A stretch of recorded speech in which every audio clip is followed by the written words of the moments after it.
You got a raise this year. Maybe 5%. Maybe 8% if you negotiated hard. And for about 2 weeks, it felt good. You felt seen, valued. Like the system was finally rewarding you for showing up, working hard, and being patient. And then something quietly happened. Your rent went up. Your groceries cost more. Your electricity bill increased. Your subscriptions renewed at higher prices. And that raise you worked an entire year to earn somehow disappeared before you could even feel it. And you told yourself, that's just life. But here's what nobody told you. That wasn't an accident. Your salary was not calculated based on your value, your output, or your contribution to the company. It was calculated based on one single objective, to keep you just comfortable enough that you never leave, but just uncomfortable enough that you never stop needing them. And by the end of this video, you will never look at your paycheck the same way again. Let's start with a number.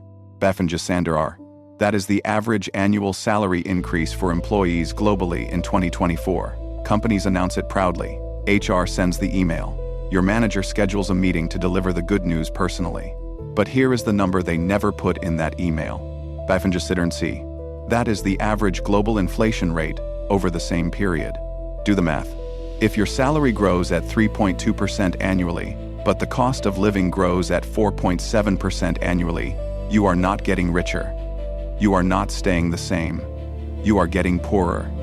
Every single year. And this has been happening consistently for over 2 decades. In the United States, worker productivity, meaning the actual economic value employees generate, has increased by 61.8% since 1979.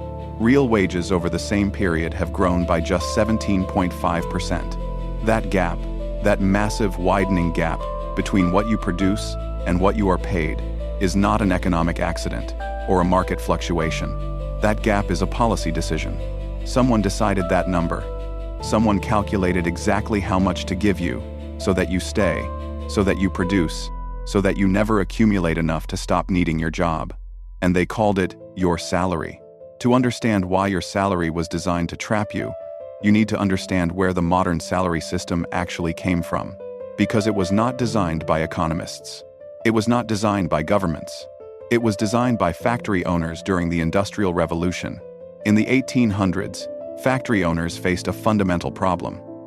Workers who earned too little would starve, riot, and become unreliable. Workers who earned too much would save money, gain independence, and eventually stop needing the factory. Neither outcome was acceptable. So they engineered a precise middle ground. Pay workers enough to survive, enough to afford modest comfort, enough to build small hopes and dreams, but never enough to actually achieve the financial independence that would make them free. Frederick Winslow Taylor, the father of modern management science, wrote extensively about this. He called it scientific management, and his core principle was devastatingly simple. A worker should be paid the minimum necessary to maximize their output without triggering resignation or rebellion. This wasn't management philosophy. This was a mathematical formula for human containment. And here is the terrifying part. That formula written in the 1880s for factory workers is the same formula your company's compensation department uses today. They just gave it a new name. They call it a compensation benchmark. Here is what your company actually does when they decide your salary. They don't ask, what is this person worth? They ask 3 questions. Question 1. What is the minimum we can pay this person before they start looking for another job?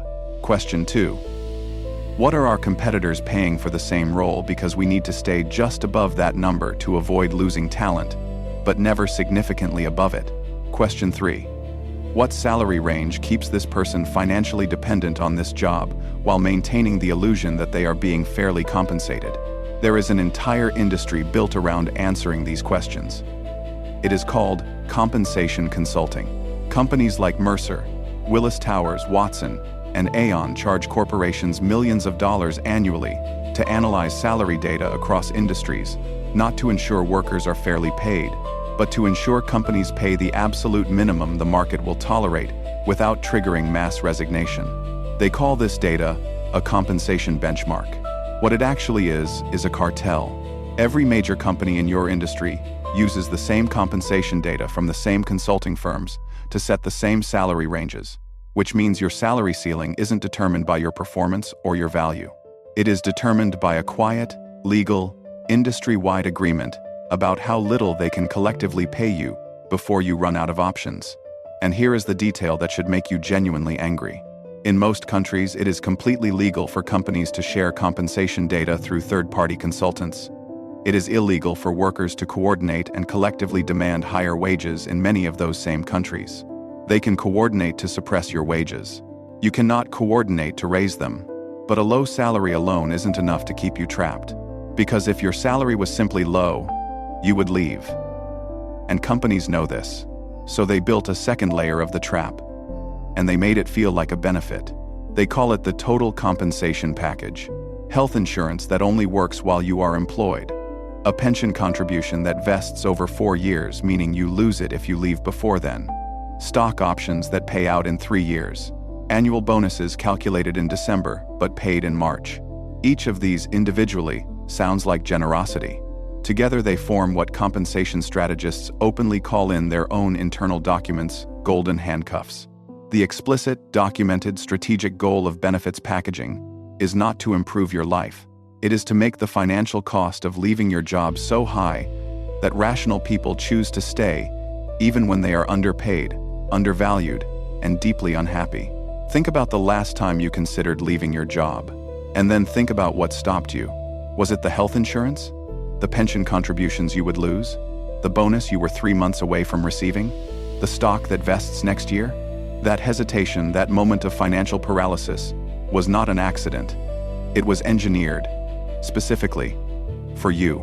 A 2023 Harvard Business Review study found that 64% of employees who described themselves as actively wanting to leave their jobs had not taken any steps to leave, primarily because of benefits they would lose upon departure.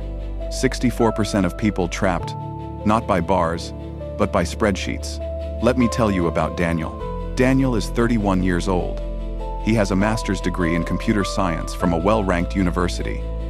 He has been working at the same tech company for 6 years. By every external measure, he is successful.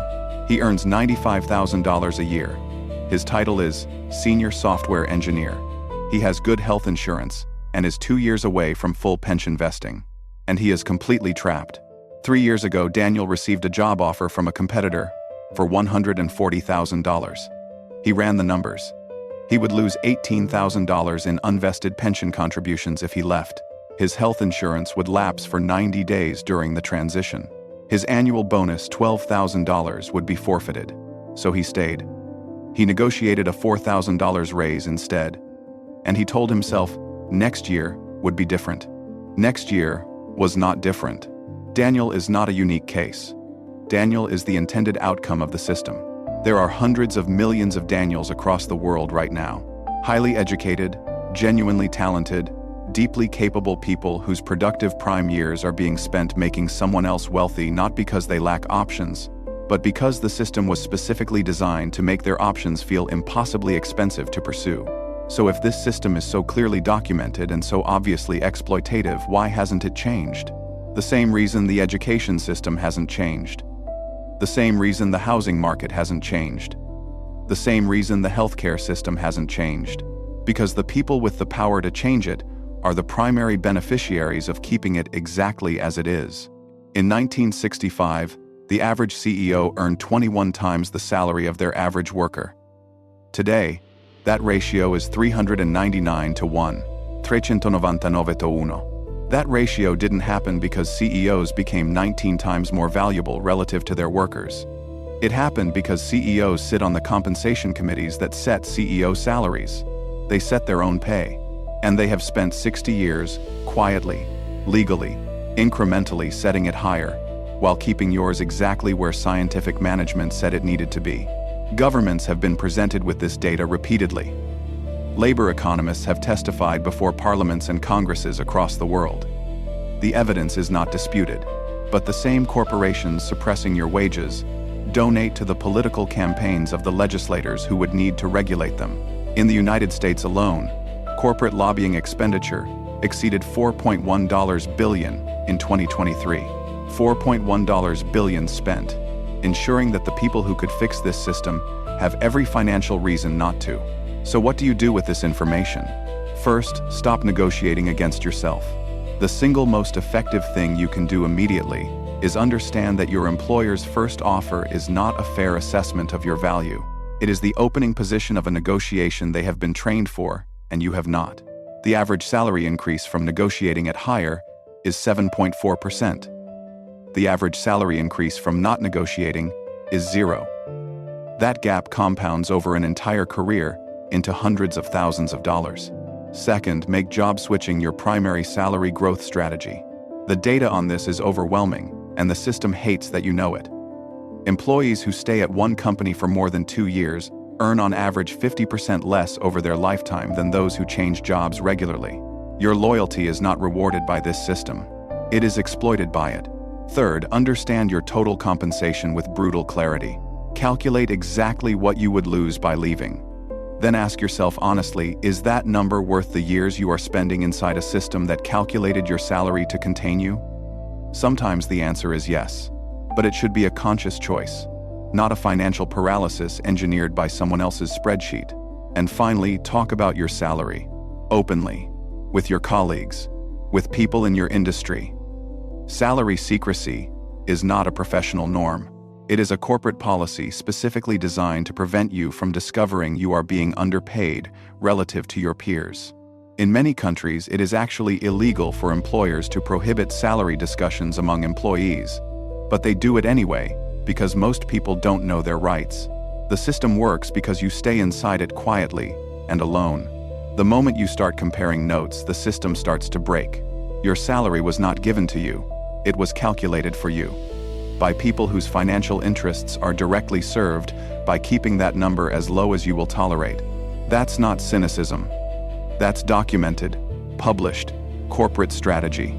But knowing the architecture of the trap is the first step to making decisions outside of it. There is a veil over this world. We just pulled back one corner of it. If this changed how you see your paycheck, I made another video about how the retirement system was designed by people who will never need it. The same playbook. A different decade of your life. You can click it right here. Subscribe to Human Veil. New video coming soon. I'll see you on the other side of it.